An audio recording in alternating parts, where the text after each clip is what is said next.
Lots of demands from rural voters. What are you promising to deliver? Well, listen, first of all, I'd point to the track record of the last 4.5 years. And Fianna Fáil sought the agricultural portfolio last time because we wanted to get into government and make a real difference for farming. And over the last 4.5 years, I believe we've delivered very strongly on the manifesto we put to the people at the last election. I suppose farmers are probably going to see a bit more support around sustainability, helping them, improve with their environmental abilities. I think they'd like to see kind of more help from the government, especially in years that maybe crops don't perform as well. I think during COVID and that we kind of learned how important the farmers are to us, and I don't know whether that was forgotten very quick.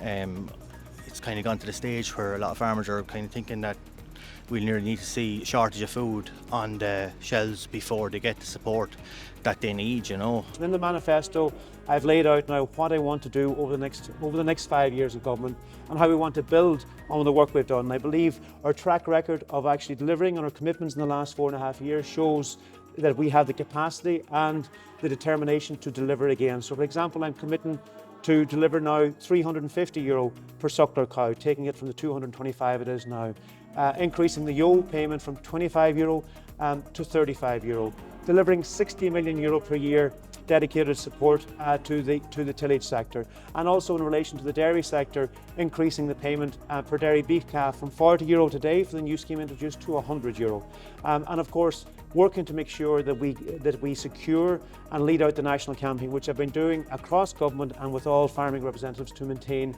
our nitrates derogation, and also finally as well continuing to deliver on the work of the agri-food regulator, something I promised again I would introduce and that we have introduced, that's up and running with very strong farmer input into the board, and which I want to make sure now delivers transparency in the food supply chain to make sure farmers are getting a fair price for the hard work they're doing in terms of what's available in the marketplace at any given time. So just on your track record, when we are out talking to farmers, they're unhappy about some key issues, including TB and the acres scheme. What is your response to that? So we have a big challenge in relation, because over the last number of months we have seen a deterioration in TB numbers. It's really important now we respond to that. That is a key priority. I've secured extra funding in the budget to put extra boots on the ground in relation to it. But to actually tackle it now and bring it down, which we have to do, I'll be working through the TB Stakeholder Forum with all farmer representatives in relation to identifying measures we can take to support the reduction in numbers. It's something we all have to do together, because only collectively we can address it, and again collaboratively working with farmer representatives.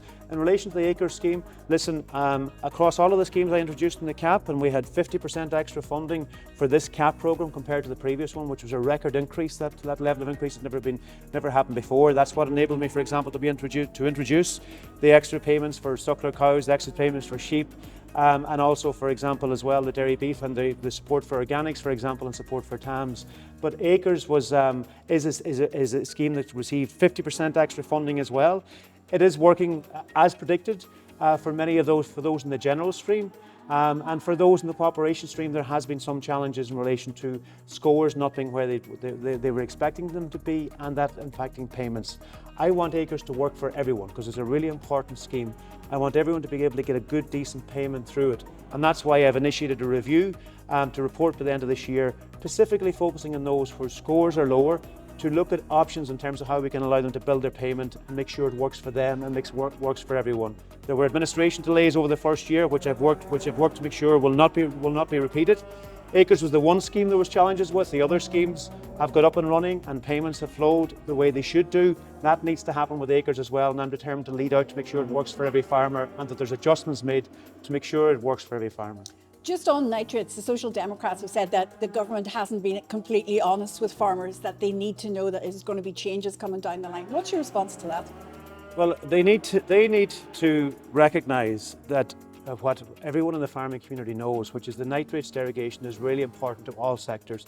Obviously particularly important to our dairy sector, but also has an impact on all sectors. For this tillage, in terms of the pressure that for competition of land, because about 40% of all tillage ground is actually rented and therefore is most vulnerable to the land competition. And they also need to recognise that the particular circumstances of Ireland, because we do have different growing conditions in other parts of Europe. We have a good long growing season and grazing seasons. Thankfully this year quite long, with animals only starting to go in now in the last week or so. But that means that there's more nutrients used in Ireland for growing grass or growing crops, utilised by the crops, than might happen in other countries. That's why we should continue to have the derogation to allow us to actually apply more organic nutrients on the ground, on a hectare of ground over the course of the year.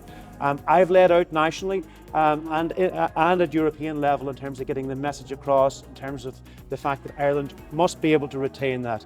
We're working collectively, and I've put a national plan together which everyone is supporting in terms of the work that's going on in terms of supporting farmers to continue with the work, in terms of improving water quality. And we're leading out, and I'm doing this on a cross-cabinet basis and bringing all of the process through cabinet over the course of the last couple of years as well, in terms of the national effort to make sure that we get the political message and political agreement at European level to ensure that derogation can be continued. And the next year coming up is really important, because that's going to be the year whenever the derogation is being renegotiated. And that's why I believe it's really important that the public elect parties which will make sure that we can lead out and keep that, because it is crucial to our capacity to produce food and indeed to the viability of many farms as well. So we know in Ireland there's more farmers over 65 than are younger farmers.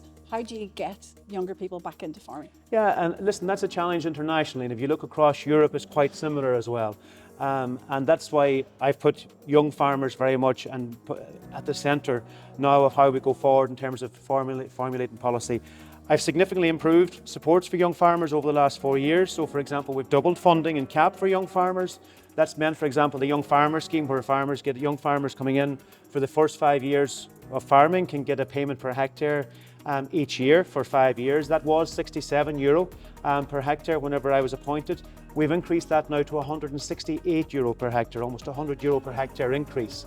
But the real challenge here is if we're to attract young people into farming, we have to make sure that the incomes are sustainable and worthwhile, and also that the lifestyles are sustainable, so that farmers actually can have a lifestyle if they're farming that is comparable with other options they might have. Because young people coming into farming are talented people and they've options and choices.